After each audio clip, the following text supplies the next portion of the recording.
Okay, so we've got a few people joining in, and if we could just give a couple more minutes.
So Ash, I've made you co-host, so if you could just keep an eye on people who are joining in. Is that okay? Yeah, sure, no problem.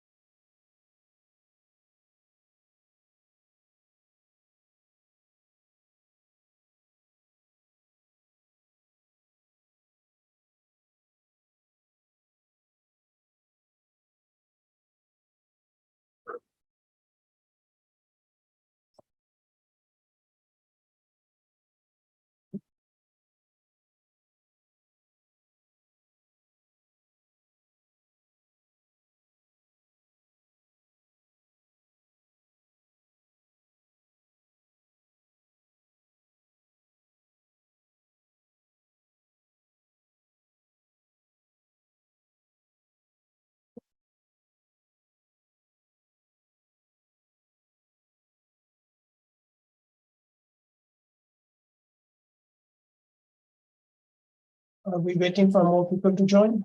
Yeah, some more people joining. I was just putting the slides right, so I'll just be there. Okay.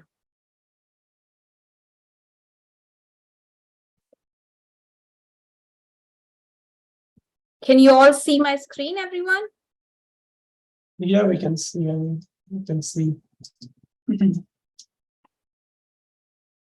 Thank you, everybody, for joining us. My name is Paveen, and I work at the University of Sheffield in Health Sciences School and Doncaster and Bassett Law Teaching Hospitals as Professor of Nursing and Gender-Based Violence. These webinars we hold from a network that we have here at Sheffield University, and it's called Shiver, Sheffield Interpersonal Violence and Abuse Research Network. So we do these webinars regularly every 3 months or so to talk about various issues around gender-based violence and domestic abuse related aspects. And most of you, I'm not sure many of you, but quite a lot of colleagues contributed to the development of Interpreters Toolkit, on which we worked for kind of past a year or so. And today's webinar is to launch that toolkit, to just give you a little bit information of how we develop this and what does it entail and what it has got and everything else. And then what I will do is I will send you a soft copy of the toolkit with a link, and then you'll be able to download your copy if that's okay. I just realized last time that we needed to put the email address for people, so if anyone needed to contact anyone, they knew who to contact, and the toolkit as it stands didn't have that address, so I just need to add that in, and I will send the information to all of you on your email, and you'll be able to get a copy of the toolkit. So today, the title of the talk is about working with interpreters to support victim survivors of gender-based violence. And I'm just going to tell you about the project and how it came about, and what the toolkit entails. If you have got any questions, if you could keep a note of them, or if you keep writing onto the chat box, and once I've finished, then we can have a look at the questions and answer those and have any other discussion as well, if that's okay. So the project was led by myself, Dr. Michaela Rogers, and Dr. Ash Talper. So to just give you a little bit of a history about the particular project that we received, this project was done under the banner of White Rose Collaborative Network. So we developed an interdisciplinary collaboration of 14 academics across the 3 White Rose universities, which in Yorkshire, so which includes University of Sheffield, Leeds, and York. And the members, so we got a little bit of funding from the White Rose collaboration, and the idea is to develop collaborative networks which can then help work on projects which are useful for the population where these universities serve, and which are useful for the people that they serve in. So this network that we developed was composed of 14 academics from 3 universities, and it represented social work, nursing, housing, management, philosophy. People were from religious studies, social policy, geography, urban studies, criminology, law. So it's a very multidisciplinary sort of a network that we developed. There are some people who needs to be entered into the room, Ash. So the project was funded for 1 year, and the main thing that we wanted to look at from the project was domestic violence and abuse within marginalized communities. And marginalized communities, we identified any communities like homeless people, people from minority ethnic groups, people who are vulnerable for various different aspects were included into it. So through the idea was to bring academics and professionals from a range of disciplines together with common interests to then develop a multidisciplinary research development group, which I think we did. We also wanted to highlight domestic violence and abuse experiences of marginalized communities, and coming from various different angles, and which I think we did.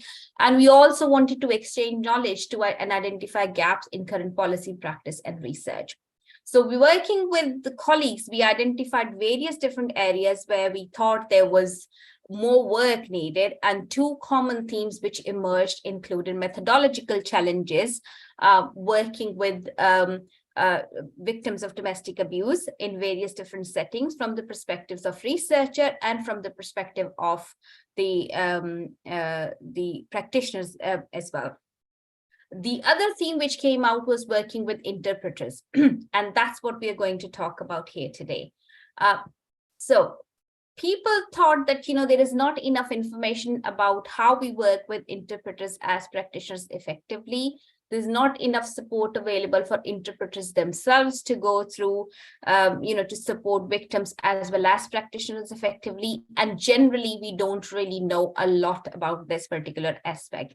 It's a little bit like chicken and egg situation. There is not enough funding to be given to this sort of areas to discuss these issues, and because there is not enough funding, there's not enough research on particular topic, and because there is not enough research, it's difficult to then make people understand the importance of the topic and therefore gain more funding, if that makes sense. So why working with interpreters matters? We already know, and I'm assuming that most of you who probably work with victims of domestic abuse anyway, that it takes about 2 years for somebody to actually accept that they are experiencing abuse to themselves. It takes another 6 months to 2 years for people to acknowledge and be able to respond, be able to share that information to someone else. So it's not easy. And when there are other issues, which includes language barriers, not knowing how your family, partners, and communities are going to retaliate, not knowing, what economic and social support is available, being concerned about the support of children, not having enough support from family and friends, stigma, shame around accepting that you've been experiencing abuse, fear of losing custody of children. And all these various aspects are some of those things which affect people to not to report abuse. And when it comes to language barrier, all of these issues becomes even more prominent and have a bigger impact, because it's about understanding of the risk, it's about understanding of what services are available, being able to talk about it. So that's why working with interpreters is important, because they act as a bridge between the victim or survivor and the practitioners. They are the only one in the room who understand both of those languages and are able to have that bridge, are able to articulate the needs of the victims and survivor to the practitioners in any setting, be it healthcare setting, social work, police, or any of the practitioners that they are working with. Interpreters change spoken words from one language to the other, as we already know. They can work face-to-face and remotely. And as I said, they act as a bridge between these different people. They help practitioners assess the situation and support the victim, and they help victim access services by accurately articulating the situation they're in and getting appropriate support. And therefore, their role is very, very important. But as I said earlier on, not enough is done to support these roles. Most interpreters work on 0 hours contracts with various different agencies. There are issues that we identified when discussing with interpreters about the kind of support they access and everything else. So what we wanted to do was to co-develop a toolkit to support interpreters and translators in supporting victims of domestic violence and abuse with limited ability to speak English. I would like to emphasize here that while here we are talking about the limited ability to speak English, but we, during the course of discussion, and Ash is here, he led those discussions, would be able to highlight that we also spoke to people who were translators for some of the languages and those who were helping and supporting people with hearing ability. So the issues are not only specific to people who do not speak English. I think the best phrase which I should be using here is about the limited ability to speak the mainstream language of the country or the place where people are living in. So working with interpreters, we used a qualitative co-productive approach. We spoke to about 25 interpreters who have experience of working with domestic violence and abuse victims. We held online focus group discussions with them, in which the issues around interpreters and everything else were discussed. And we use a thematic analysis approach to analyze the data. And then working with them, we developed a toolkit. So before I talk about the toolkit, we looked at the data that we brought from the interpreters, and most of this is clustered around themes of expectations, challenges, ethical and moral dilemmas, and what would help. With regards to expectations, interpreters talked about issues around trust and confidentiality and accuracy of the translation that they need to do to make sure that practitioners understand the needs of the victims, and the victims understand what services are available, and therefore are able to trust the interpreter to be able to share their needs. Issues around the interpreters are expected to ensure confidentiality between those two parties, but there is inherent sort of requirement from because the victim may be from the same community or speaking the same language, that how do they want information to be translated and coming across to the other person? What sort of relationship is there between the practitioners and the interpreter? How transparent you need to be in terms of explaining the needs of the victim to the practitioner.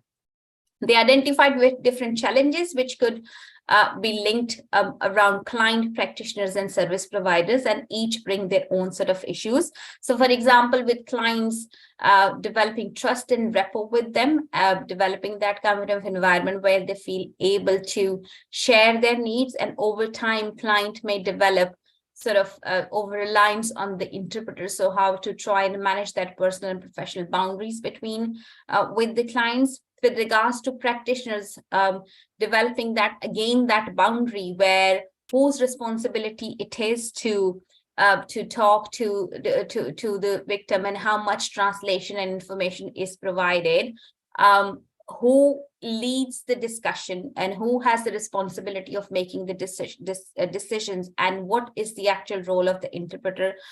Issues around that came up.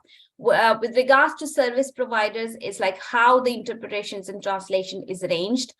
Do people get enough support and abilities to kind of having debriefing opportunities and talk to the practitioners before the specific meeting, and how does that have, what sort of help and support is available to support interpreters develop into their role, and to not to be affected by vicarious trauma because of listening to the traumatic stories all the time. And of course, there are certain issues with, challenges associated with interpreters themselves, in terms of how do you make sure that you protect yourself from vicarious trauma, when do you seek help and support, how do you deal with the challenging situations, and so on and so forth. They also identified various ethical and moral dilemmas related to interjection, interruption, and neutrality as to the role of the interpreters, and when should you actually be, how much information should you be providing. There is one thing translating information from one language to the other, but there is another thing reading in between the lines and being able to accurately transfer the message to the other person, where the victim's verbal and non-verbal language may not be congruent, and how do you actually translate that information and provide that information to the practitioner. Is there anything to be done about the assumptions, or is there anything to be done about the judgment that interpreters may have? What is the place of them? Should they be recording it? Should they be sharing their own assessment and judgment about the particular situation? And how does all of those aspects work? They also talked about aspects which probably would help them, which includes issues on psychological and emotional well-being, and what sort of services are offered there. They talked about the need for clarity of the roles and responsibilities for interpreters, clear boundaries between interpreters and the practitioners, and how should that actually be working within the setting, and the needs to have open communication between practitioners and interpreters themselves. And the idea of having debriefing before the session and after the session, so that the issues which have been raised in there are discussed. Interpreters and practitioners both have the chance to talk to each other about the issues which they have explored. They have the chance to offload the feelings and other elements which they may be thinking about, after being exposed to the situations, and do not take that baggage with them. And how do they make sure that they do not make themselves vulnerable to vicarious trauma?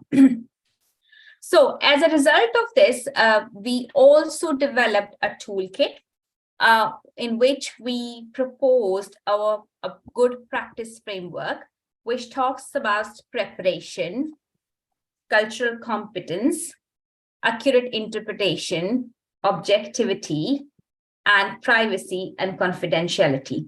So it basically provides interpreters as well as the practitioners something that they can work through when working with victims, to be able so that they provide effective services to the victims, and are able to work effectively with each other as well.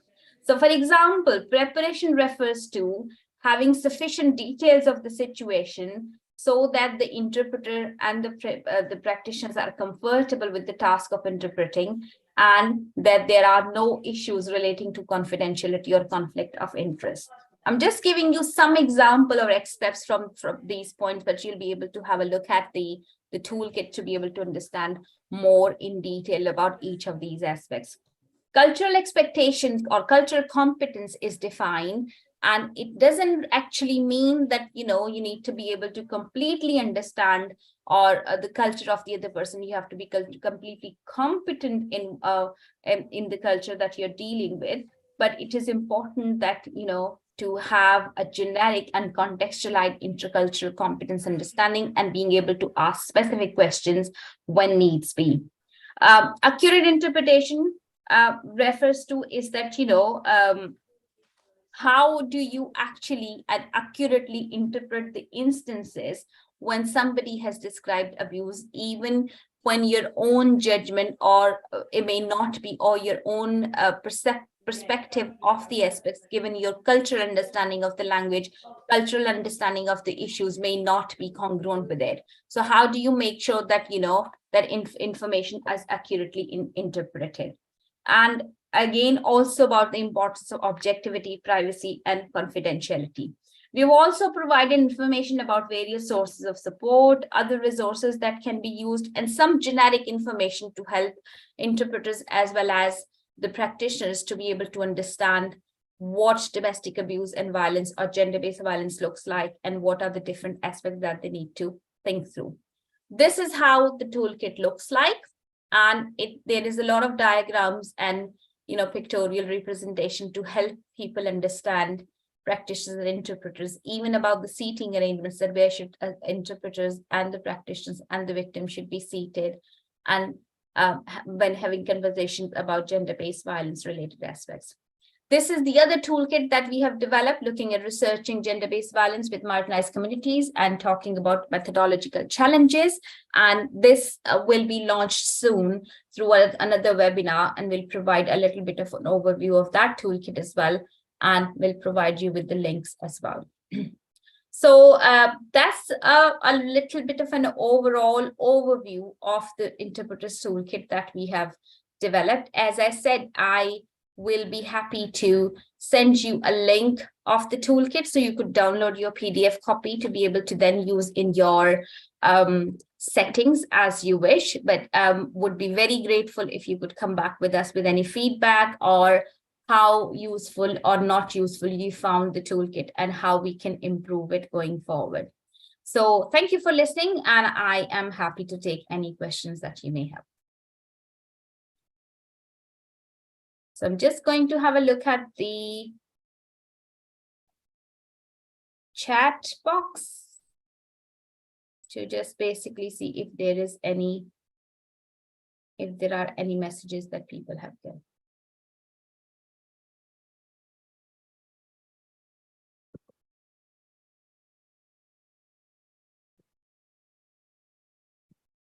Okay, so There's only one question about sharing slides. okay, so yeah, okay. Yeah, sure. Any questions? So you could raise your hand, we could give you the mic and you could ask questions, or you could pop your questions into the chat box and we could go it through that way. Sharon, thank you for being the first one. Thank you very much. It's just a really simple one. The toolkit, will we be able to share with our colleagues? Yes, sure. Yeah, I'll send you a link. All I needed to do is just add an email address and to the toolkit, so you've got somebody to contact if you need to, if you need to have that.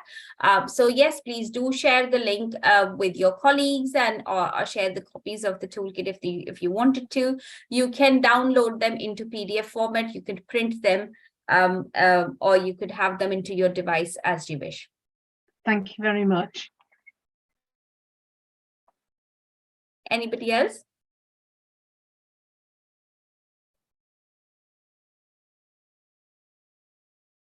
Elizabeth?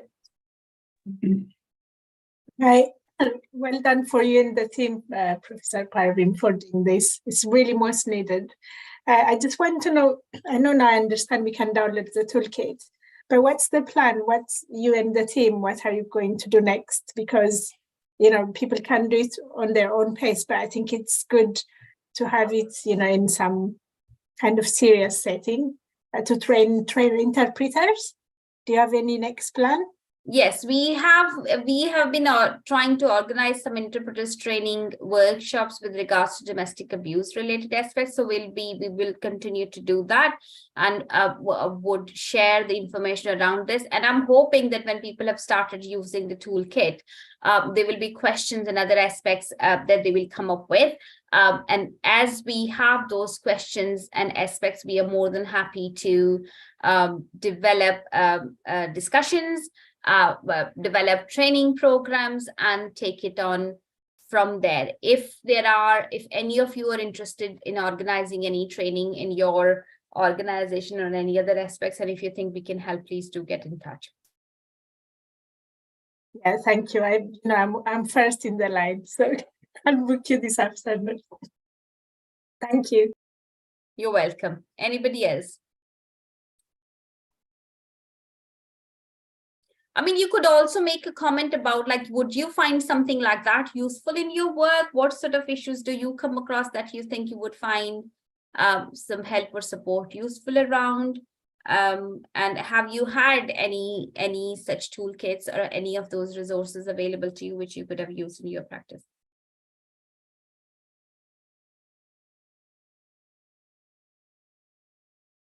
So far we have presented this. There was a conference at Wolverhampton last week. That's where I realized that email address was not there, and people really kind of were interested into it. We took few printed copies with us, and people were really interested in the toolkits and thought that this is something which is not often talked about. So it's very, very useful to explore further and to have the conversation started, so that we could go to the next stage.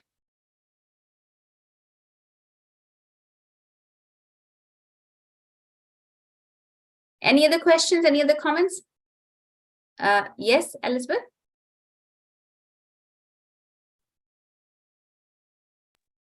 Sorry, I forgot to unmute myself. I'm so passionate about this because anyone who speaks two languages, I mean English and one or any more languages, we just do it by default. We just support somebody in our community helping interpreting, but I think it's about time we stop and think how ethical we're doing it, how appropriate we're doing it, or like to check. It's kind of a health check. So it's really exciting to have this toolkit.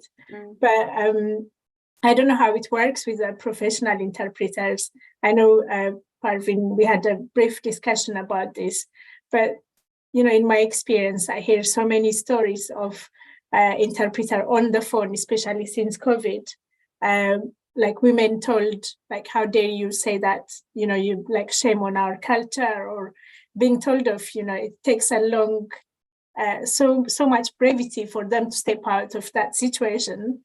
But being told by an interpreter to go back to the house is so damaging. So is there anything that can be done to train the professional interpreters in terms of when it comes to domestic abuse or violence against women and girls? So a few years back, I did a few workshops with interpreters and translators around this, and bringing people from various different countries, various different spoken languages. And I think the issue around that is that there is not enough, or interpreters usually work with agencies on 0 hours contract. They do not necessarily get training on domestic abuse, this, that, and the other. They usually translate or interpret on various different problems, healthcare problems, social problems, criminal justice system. So the things that they may be doing at different places could be quite different. I mean, they may be dealing with a child abuse case at one point and going and, talking about something, I don't know, leak in the bathroom or something similar at somewhere else. So the training and issues which are provided to them are patchy and are usually their own responsibility, and it costs money.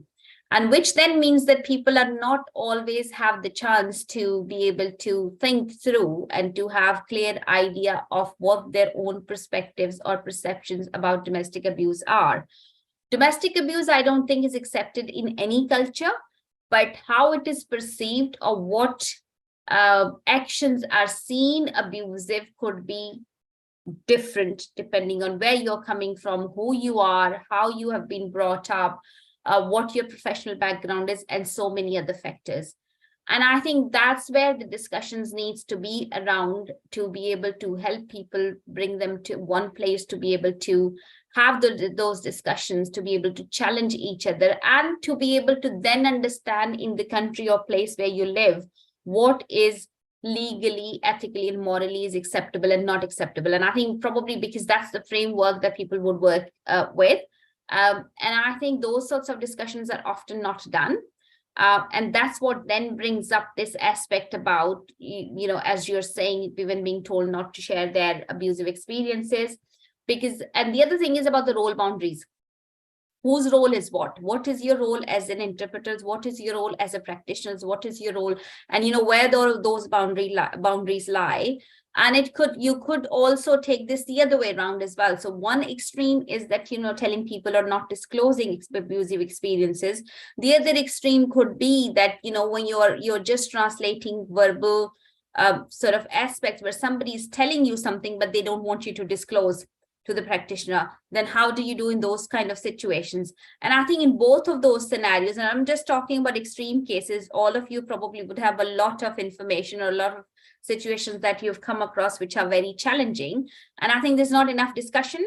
And I think it's the discussion element which brings then training, and which brings this sort of thing that, you know, everybody's working on the same sort of wavelength, if you like. Yeah, Ash would like to come in, and I think he would have, you know, some examples to share what he's learned from interpreters themselves. Yeah, thank you, Elizabeth, for being a part of this, developing this toolkit.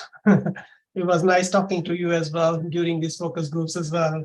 And I think the main important thing we discussed last time as well, and over here, I think is the need for regulatory bodies for interpreters. If we don't, like in Australia, they have regulatory bodies which monitors interpreters, and they can be stricken off from their PIN numbers or from their registrations. And they also have a very strong complaint systems in Australia. I think this is something we have to bring it here.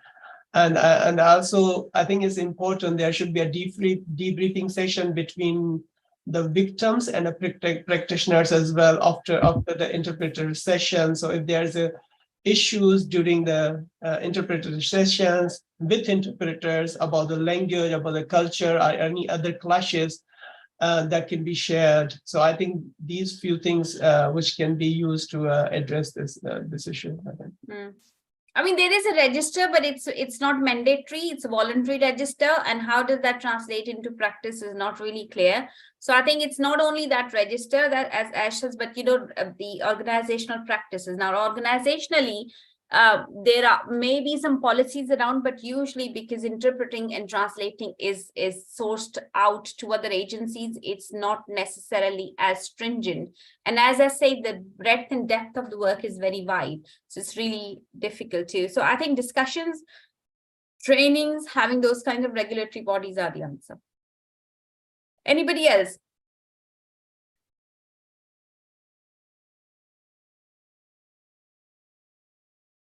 Well, Ash, do you want to add anything? Is there anything else that you would like to share? No, I think you have covered pretty much everything. And itself, when people will have a look at the toolkit, and if they have questions after that, then also they are free to contact us, and then we can have another discussions. Yeah.